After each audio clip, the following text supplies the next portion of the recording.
Nobody in town believed the billionaire had come for anything but a signature on a deed. They whispered that she only wanted the land, that the small house at the edge of Maple Hollow Road meant nothing to her beyond square footage and a closing date. But when the front door finally opened, what greeted her was not the poverty they had all imagined.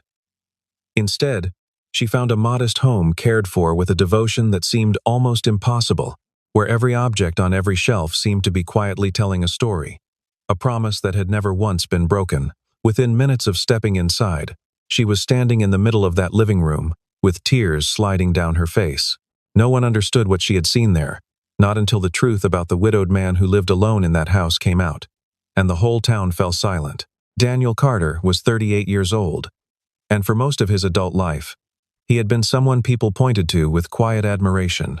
He had once been one of the most sought-after structural engineers on the eastern seaboard, the kind of mind that companies fought over, the kind of name that appeared on patents and blueprints for bridges and buildings that would outlive everyone who built them.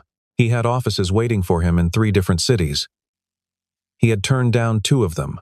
Then his wife, Claire, got sick, and within 18 months she was gone, and something in Daniel changed in a way the town never fully understood.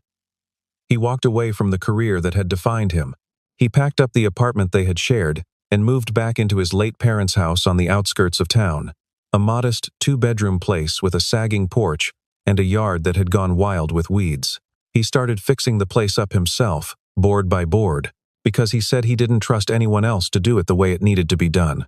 Within a year, he had traded his engineering badge for a set of wrenches and taken up work repairing farm equipment for the local growers, and tractors and combines and old irrigation pumps that nobody else in 3 counties knew how to fix anymore. The town watched him with a kind of pity they never bothered to hide. They saw a man who had thrown away everything. They saw failure in the calluses on his hands and the grease under his fingernails. Mothers used him as a cautionary tale, the brilliant boy who let grief swallow his future whole. Old men at the diner shook their heads and said it was a damn shame, a waste of a good mind. Children who passed his house on bicycles sometimes slowed down to stare at the man fixing his own roof, the man who lived like someone twice his age, the man who never seemed to want anything more than his small patch of land and his quiet evenings. What none of them understood, what none of them could have guessed, was that Daniel could have walked back into 6 figures with a single phone call. He still received offers, sometimes letters from companies that remembered his name, sometimes calls from old colleagues who tried to lure him back with bigger numbers and better titles. He turned every one of them down without a second thought, because the life he had built in that small house, slow and quiet, and entirely his own, was the only life he wanted anymore. He had chosen peace over prestige, and in a town that measured a man's worth in salary and square footage, that choice looked like defeat. Daniel had not always lived this way, and the people of Maple Hollow seemed to forget that fact a little more with each passing year. Before Claire's diagnosis, he and his wife had lived in a bright apartment overlooking the river in the city, the kind of place young couples photographed for their friends because everything in it looked like proof that they were finally getting somewhere. Daniel had been the youngest senior engineer his firm had ever promoted, a man whose drawings ended up in glossy trade magazines, whose name was mentioned in hushed, respectful tones by professors teaching the next generation of students. Claire had taught 3rd grade at the elementary school 3 blocks from their building, and on weekends they used to drive out to small towns just like this one, picking apples in autumn, wandering through farmers' markets, daydreaming aloud about a quieter life they always assumed they would have decades from then, once they had both slowed down enough to want it. Neither of them imagined that quieter life would arrive so suddenly, or for such a devastating reason. The diagnosis came on a Wednesday in March, a date Daniel still marked privately, though he never told anyone why. The months that followed blurred together into hospital corridors and waiting rooms, and a calendar crowded with appointments that all ended the same disappointing way. Daniel kept working through most of it, because work was the only thing that still felt familiar, still felt like something he had any control over. But control, he learned, was an illusion that medicine couldn't sustain forever. And when Claire passed in late autumn, Daniel found himself standing in an apartment that suddenly felt enormous and empty, surrounded by a life that no longer made any sense without her standing beside him in it. He sold the apartment within 3 months. He turned down the promotion that had been waiting for him before the diagnosis ever interrupted everything. He packed what remained of his old life into the back of a borrowed truck and drove 2 hours north to the house his parents had left him years earlier. A house he had visited only a handful of times since their own passing, half forgotten, half neglected, exactly the kind of blank, quiet space he needed to disappear into. Nobody in Maple Hollow understood, when he arrived, that the man unloading boxes onto that sagging porch had once stood in rooms full of investors discussing million-dollar infrastructure projects. They only saw a stranger with sad eyes, moving into an old house nobody had lived in for years, and they drew their own conclusions long before they ever bothered to ask him a single honest question.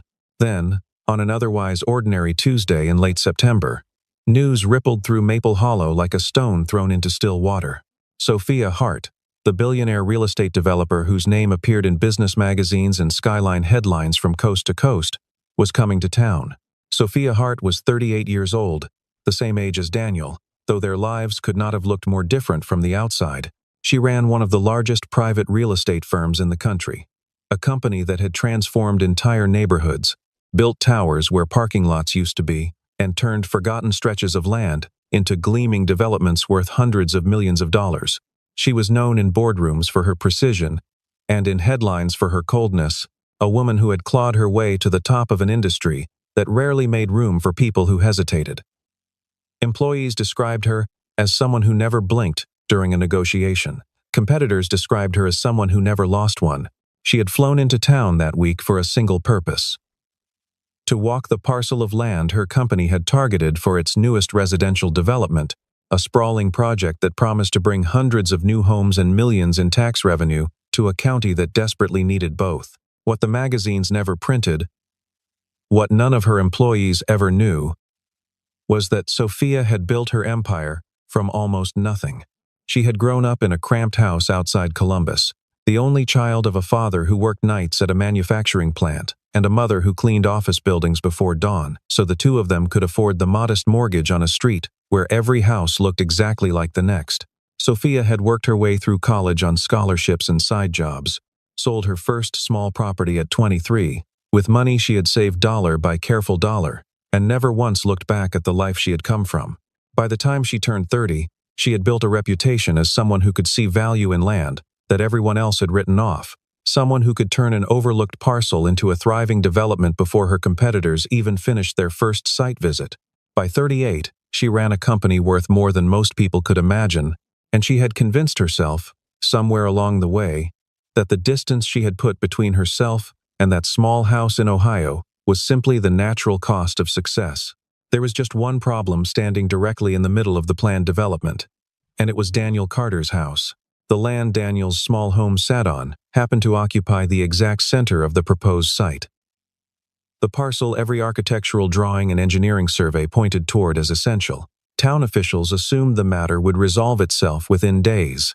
Everyone sells eventually, they told each other, especially when the number on the table climbs high enough. Sophia herself assumed the same thing when she requested the first meeting. Expecting a quick conversation and a quicker signature, she sat across from Daniel in the back room of the town's only diner, slid a folder across the table containing an offer that would have made most people in that county set for life, and waited for the predictable response. She had prepared for the meeting the way she prepared for every acquisition, reviewing comparable sales in the region, calculating exactly how high she could go before the project's margins suffered, anticipating the questions a reluctant seller might ask, and the reassurances that usually closed the gap. She had handled men far wealthier than Daniel Carter. Executives who postured and stalled, simply to drive the price upward. Farmers who wept at the kitchen table before signing anyway, because the number eventually became impossible to refuse. She had no reason to think this meeting would unfold any differently. Daniel arrived in work clothes, still faintly smelling of engine oil, shook her hand once, firmly, and sat down across from her without a trace of the nervousness she usually saw in people meeting her for the first time. Daniel didn't open the folder. He looked at it, then looked at her, and politely declined. Sophia blinked, genuinely caught off guard for the first time in longer than she could remember. She asked him plainly how much he wanted, certain that the number simply hadn't been high enough yet, certain that everyone, eventually, had a price. Daniel told her this wasn't about money at all. He said it quietly, without drama, the way a man speaks when he has already made peace with a decision long before the question was ever asked. Sophia pressed him, raised the offer on the spot, watched his face for the flicker of hesitation she had learned to read in 1,000 negotiations. It never came. For the first time in her career, someone had looked at tens of millions of dollars and simply said no, as though the number meant nothing at all measured against whatever it was he was protecting. It unsettled her more than she wanted to admit. That night, alone in her hotel room, Sophia found herself unable to let the conversation go, replaying it the way she might replay a deal that had unexpectedly fallen apart. She had built her entire career on understanding what people wanted, on finding the lever that moved them, and she had found nothing in Daniel Carter that moved at all. The next morning, against the advice of her own team, she decided she would go to the house herself, alone, without contracts or lawyers or anyone watching. She told her assistant it was due diligence. In truth, she simply needed to understand what kind of man turned down a fortune without blinking. When Sophia arrived at the house the following afternoon, she expected exactly what everyone in town had described to her. A man drowning in grief. A property falling apart at the seams, the kind of neglect that made selling an obvious mercy. She had pictured peeling paint, sagging gutters, the particular sadness of a home that had given up on itself. What she found instead made her stop on the porch steps before she had even knocked. She parked her rented sedan at the edge of the gravel drive and walked the rest of the way on foot, the way she sometimes did when she wanted a clearer first impression of a property, before anyone inside could shape her opinion of it. The yard surprised her first. Rows of late-season vegetables grew in neat lines along one side of the house, staked and tended with obvious care. A row of maple saplings, clearly planted within the last few years, lined the edge of the property, each one wrapped at the base with protective mesh against deer. Nothing about the scene matched the picture of decline the townspeople had painted for her over coffee that morning, and by the time she reached the porch steps, her carefully prepared assumptions had already begun quietly unraveling. The house was small, modest by any measure, but it was immaculate in a way that startled her. The porch boards beneath her feet had been sanded and resealed recently enough that she could still smell the faint trace of varnish in the air. The window frames were freshly painted a soft, deliberate white. When Daniel opened the door and welcomed her inside, the interior revealed itself in layers that left her quietly speechless. Every piece of wooden furniture gleamed with the kind of polish that only came from regular, careful hands. The walls, though clearly old, had been patched and repainted with such precision that the repairs were nearly invisible unless someone knew exactly where to look. An antique clock stood in the corner of the living room, its pendulum swinging steadily, its hands keeping perfect time. A worn armchair near the window had been mended along one seam, with stitching so careful it looked almost decorative rather than necessary. And then there was the dining table. It was a simple wooden table, clearly old, clearly loved, set near the kitchen window, where the afternoon light fell across it, in long golden strips. Sophia noticed it the way she noticed everything, quickly and completely. And what she noticed stopped her cold. The table was set for two. 2 plates, 2 glasses, 2 folded napkins, arranged with the kind of quiet ceremony reserved for someone who was expected at any moment. But Daniel lived alone. He had lived alone for years. There was no other car in the driveway, no sign of another resident anywhere in the house, no second coat hanging by the door. Sophia stood there staring at that table, feeling something she couldn't immediately name. Something that felt dangerously close to curiosity. And beneath the curiosity, something gentler still. She asked him about it, carefully, the way someone asks a question they suspect might open a door they aren't ready to walk through. Daniel didn't flinch. He simply pulled out a chair at the table and asked if she wanted to sit down, and for the first time since she had arrived in Maple Hollow, Sophia Hart, who never had time to sit anywhere, said yes. He told her about Claire, not all at once, and not with the practiced sorrow of someone who had told the story many times before, but slowly, the way a man speaks when the memory still lives somewhere close to the surface. They had been married for 9 years before the diagnosis came, he explained, and even after everything the doctors tried, the disease had taken her faster than anyone expected. In the final weeks, when she could no longer manage much beyond a few sentences at a time, she had made him promise her something simple, something that had nothing to do with money or grief management or moving on the way the support group suggested.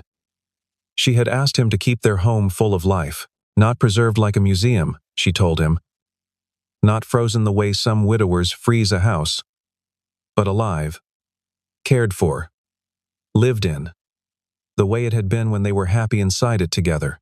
He described, almost shyly, the particular details Claire used to love about the kind of life she imagined for them someday. Long before either of them knew how little time remained, she had wanted a garden.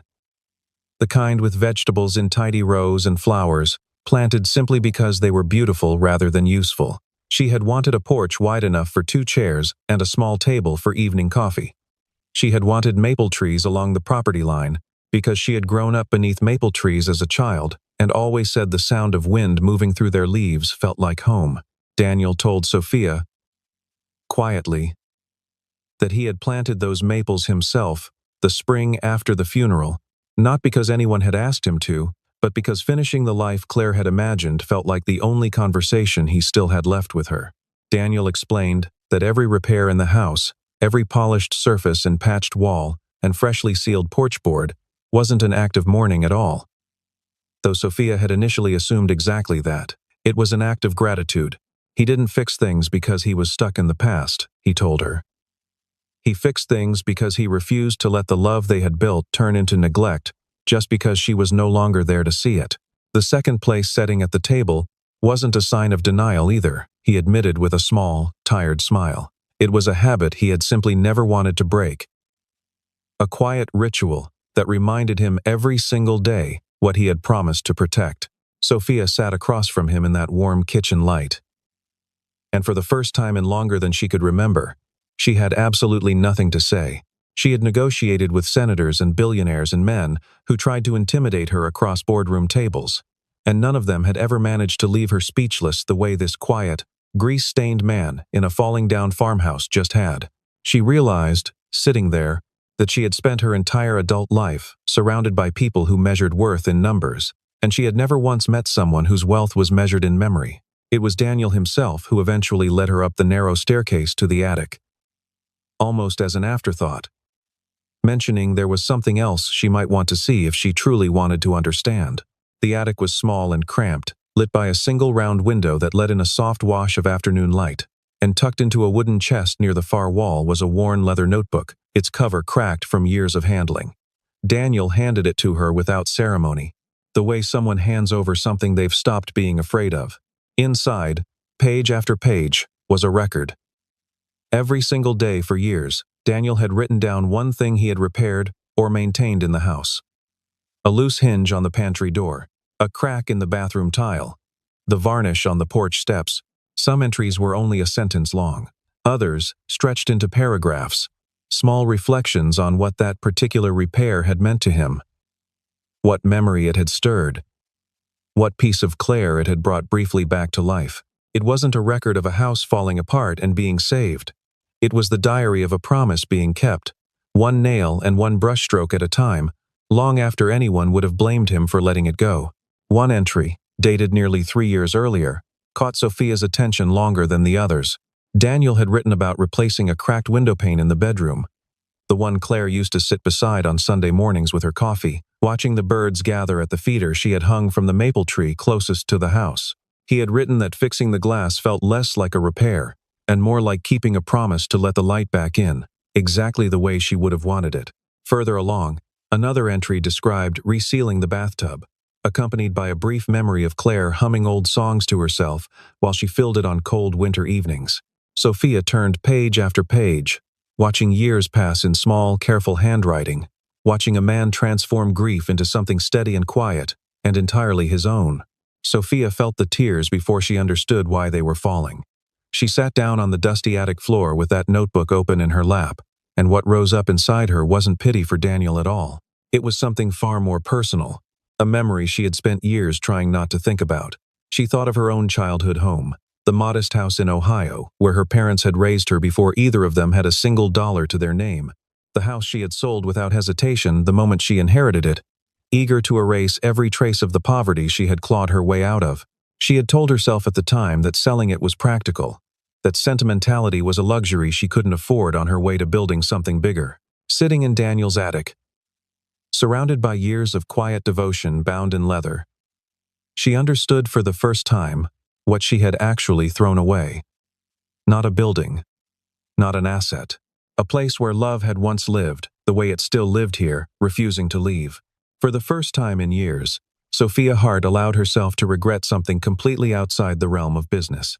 That night, back at her hotel, she called her mother for the first time in nearly 6 months.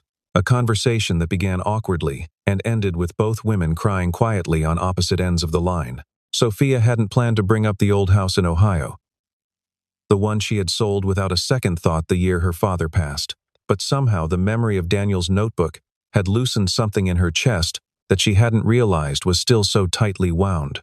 Her mother told her gently that she had always understood why Sophia sold it, that no one could blame a daughter for wanting to outrun the hardship of her childhood. But hearing her mother say it out loud only made Sophia more certain that outrunning the past and honoring it were two entirely different things.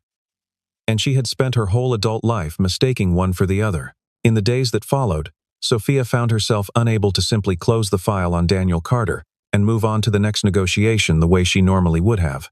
Something about him stayed lodged in her thoughts, persistent and unresolved, and being the woman she was, she did what she always did when something didn't add up. She investigated. What her research team uncovered surprised even her. Daniel hadn't simply been a talented engineer before he walked away from his career. He had held several patents, technologies he had developed years earlier for structural reinforcement systems now used in buildings across the country, quiet innovations that had earned him a small fortune long before Claire ever got sick. Most of that fortune, Sophia discovered, had been donated.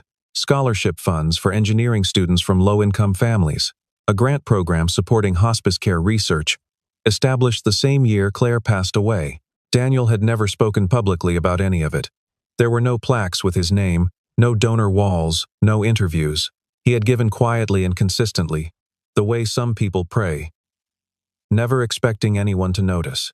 Her research assistant, a sharp young woman named Megan, who had worked beneath Sophia for nearly 4 years, mentioned almost offhandedly that one of the engineering scholarships Daniel had funded was currently helping a student from rural Tennessee pay her way through a program that would otherwise have been completely out of reach.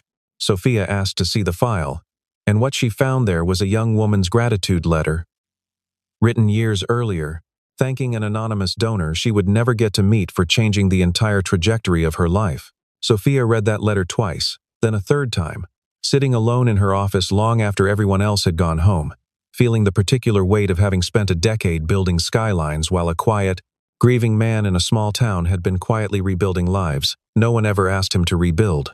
Sophia sat with that information for a long time, turning it over the way she might examine a contract for a hidden clause. She had spent her career surrounded by men who announced every act of generosity before the ink on the check had dried, who built entire public images around philanthropy, timed perfectly for press releases. Daniel had given away more than most of those men ever would, and he had done it in complete silence, asking for nothing in return except the quiet satisfaction of having kept faith with someone he loved. She realized, with a clarity that startled her, that she had spent years chasing the wrong kind of wealth entirely. Daniel Carter, fixing tractors for farmers who could barely afford the parts, was without question the richest man she had ever sat across a table from. Back at her company's headquarters, the pressure to close the Maple Hollow deal only intensified. The board had grown impatient. Investors were asking pointed questions about delays. Her chief operating officer reminded her, more than once, that the entire residential project depended on acquiring that single parcel of land that holding out for one stubborn homeowner was costing the company real money every week. The deal remained unsigned. Analysts on quarterly calls began asking pointed questions about the stalled timeline, and rumors started circulating within the firm that Sophia Hart, the woman who had never once let sentiment slow down a deal, had somehow lost her edge in a town most of her executives had never even heard of before that quarter. Sophia listened to all of it, nodded in the right places, and then quietly booked another flight back to Maple Hollow, this time without a single document in her briefcase. When she arrived at Daniel's door the second time, she wasn't carrying a contract. She was carrying 2 cups of coffee. They talked for hours that afternoon, sitting on his freshly sealed porch, as the light slowly shifted across the yard. Daniel told her about the early days of his marriage, the modest apartment he and Claire had shared before either of them had any money. The long drives they used to take with no destination at all, simply because being in the car together felt like enough. He told her there were places in this world that couldn't be reduced to an appraisal value, no matter how sophisticated the formula, no matter how many comparable sales an analyst pulled up on a spreadsheet. Some places held something that simply couldn't be replaced once it was gone. And once you tore them down, you didn't just lose a structure. You lost every quiet moment that had ever happened inside it. Sophia found herself asking questions she rarely asked anyone, curious not about square footage or market value but about the small, ordinary texture of his days. She asked what time he woke up, whether he still listened to the same radio station playing softly in the workshop while he repaired engines, whether the quiet ever felt like too much. Daniel answered honestly, admitting that the first 2 years alone had nearly broken him, that there had been entire winters where the silence in the house felt like its own kind of weather, pressing in from every direction. He told her what had eventually pulled him through wasn't therapy or time, though both had helped in their own slow way, but the discipline of caring for something every single day, the way the notebook entries had given his grief somewhere useful to go. Sophia found herself, almost against her will, falling in love with the stillness of that porch. She had spent her whole life inside glass towers and crowded boardrooms, chasing a kind of success that always seemed to demand one more deal, one more quarter, one more milestone before she was finally allowed to rest. Sitting beside Daniel as the sun dipped behind the tree line, she felt something she hadn't felt in years, a complete and total absence of urgency. For the first time in longer than she could remember, she wasn't thinking about the next deal at all. She was simply present, in a small wooden chair, beside a man who had built an entire life around the idea that some things mattered more than profit. The changes Sophia made to the development plans began quietly, almost imperceptibly. The kind of adjustments that wouldn't draw attention unless someone was looking closely. She instructed her architects to redraw the site boundaries, shifting the planned residential block several hundred feet to the east, just enough to leave Daniel's parcel untouched at the center of the new design. She had her legal team explore historic preservation designations for the property, research that would have struck her as sentimental nonsense only weeks earlier. When her board questioned the revised timeline, she explained the changes in careful, businesslike language, citing community goodwill and long-term brand value, never once mentioning the real reason behind the redesign. The backlash, when it came swiftly. Her chief financial officer called the adjustment reckless, pointing out the additional costs the redesign would generate. 2 of her largest investors requested an emergency call, their voices tight, with the particular frustration of people who had expected a straightforward return and were now being asked to wait. One board member, a man who had sat on her company's leadership team since its founding, told her bluntly that he didn't recognize the woman making these decisions, that the Sophia Hart he had worked alongside for over a decade never let anything get in the way of a deal. Sophia listened to every objection without raising her voice. She had built her reputation on ruthless efficiency, and she understood exactly what she was risking by choosing differently now. But for the first time in her career, the easier path simply didn't feel like the right one, and she found she could live with the discomfort of disappointing her board far more easily than she could live with the thought of bulldozing that small house and everything it had quietly come to represent. When Sophia drove out to tell Daniel what she had done, she found him in the side yard repairing a section of fence that had finally given out after years of weather. She explained the redesign plainly, the rerouted blocks, the preservation filing, the cost her company would absorb to keep his home standing exactly where it had always stood. Daniel set down his tools and looked at her for a long moment, something shifting behind his eyes that she hadn't seen there before. He didn't say very much. He didn't need to. The way he looked at her in that moment told her everything words might have only complicated. It was a Thursday in late October when the rain finally came. The kind of steady, soaking rain that seemed to settle over Maple Hollow and refused to leave. Sophia drove out to the house anyway, despite her assistant's insistence that the meeting could easily wait for clearer weather. She arrived, soaked through, her usually immaculate appearance undone by wind and water, and Daniel opened the door without a word, simply stepping aside to let her in. He found her a dry sweater that had once belonged to him, made her tea in a chipped mug she had noticed and quietly admired on her very first visit. and set both of them by the fireplace, while the storm rattled gently against the windows outside. They sat in comfortable silence for a long while, watching the flames, listening to the rain, neither of them in any particular hurry to fill the quiet with conversation. It was Sophia who finally spoke first, her voice smaller and more uncertain than Daniel had ever heard it. Sitting across from him in the kitchen, with rain streaking down the windows and the old clock ticking steadily in the next room, Sophia said the thing she had been carrying for weeks without quite knowing how to put it into words. She told him she hadn't come back to Maple Hollow that day for the land at all. Not really, not anymore.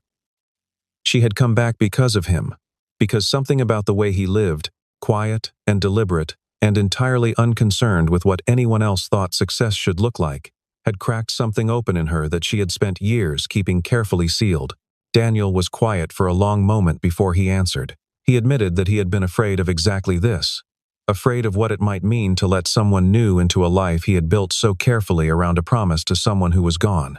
He told her he had worried, more than once over the years, that caring for someone again would somehow betray the memory he had spent so long protecting, that moving forward would mean leaving Claire behind in a way he wasn't sure he could survive. Sophia reached across the table and took his hand. She told him, gently but without hesitation, that loving again didn't erase the love that came before it. It simply meant there was room for more than one kind of love to live inside a single life. The way the house itself held both grief and joy, without either one canceling out the other. Daniel's eyes filled with tears he made no effort to hide. For a long moment, neither of them said anything else. Then he stood, crossed the small kitchen, and pulled her into an embrace that felt less like a beginning and more like a long overdue arrival. Two people who had each spent years building careful walls around their own kind of solitude, finally allowing those walls to come down at exactly the same moment. A year passed, and the development that had once threatened to erase Daniel's home from the map instead grew up carefully around it. The new neighborhood took shape exactly as Sophia had quietly redesigned it, with modern homes and tree-lined streets curved gently around the small, weathered house, at its center rather than through it. The town council, moved by the story that had slowly made its way through Maple Hollow, voted to designate the property as a historic site, a quiet monument to a kind of devotion the new residents would pass every single day without ever fully knowing the depth of what they were walking past. The people of Maple Hollow, who had once pitied Daniel openly, now spoke of him with an entirely different kind of respect, though it took most of them time to fully understand what had happened right under their noses. The same mothers who had used him as a cautionary tale began telling their children a different story instead, one about a man who had loved someone enough to keep a promise no one would have blamed him for breaking. The old men at the diner, who once shook their heads over his wasted potential, now nodded toward him with something closer to admiration whenever he walked through the door, finally understanding that the life he had built had never been a failure at all, only a kind of success the town simply hadn't had the language to recognize. Sophia, in the months that followed, established a foundation dedicated to preserving homes exactly like Daniel's, properties developers might otherwise have flattened in pursuit of the next profitable project. She traveled to towns across the country, identifying houses that held the same kind of quiet history Daniel's had held, working with families to protect them rather than erase them. Daniel, for his part, became a consultant for the foundation's restoration projects, traveling alongside her when his schedule allowed, teaching young architects and contractors the kind of patient, hands-on care that no engineering program had ever quite managed to teach him. He still fixed tractors for the local farmers when they needed him. He simply had less time for it now than he used to. The foundation's first major project outside Maple Hollow involved an elderly widow in rural Pennsylvania, a woman facing nearly the exact situation Daniel once had, a developer eager to buy out her family's land for a fraction of what it actually meant to her. Sophia and Daniel drove out together to meet her, and watching Daniel sit across from that stranger's kitchen table, listening with the same patient attention he had once received from no one but himself, Sophia understood more clearly than ever what she had found in him. He didn't just protect houses. He protected the idea that some things were worth protecting at all, an idea the world had nearly trained both of them to forget. The two of them moved into the small house together, not because either of them needed to escape anywhere else, but because they had both, in their own separate ways, found exactly where they belonged. It wasn't a decision born from nostalgia or obligation. It was a choice they made together, the same way Daniel had once chosen, every single day, to keep a promise that had outlasted the person who asked him to make it. On a quiet spring morning, sunlight spilled through the kitchen window in long golden bars, falling across the same wooden table that had once been set for a memory and was now set for something entirely different. The maples Daniel had planted years earlier had grown tall enough now to cast soft, shifting shadows across the porch. The same porch where two careful strangers had once sat in silence and slowly stopped being strangers at all.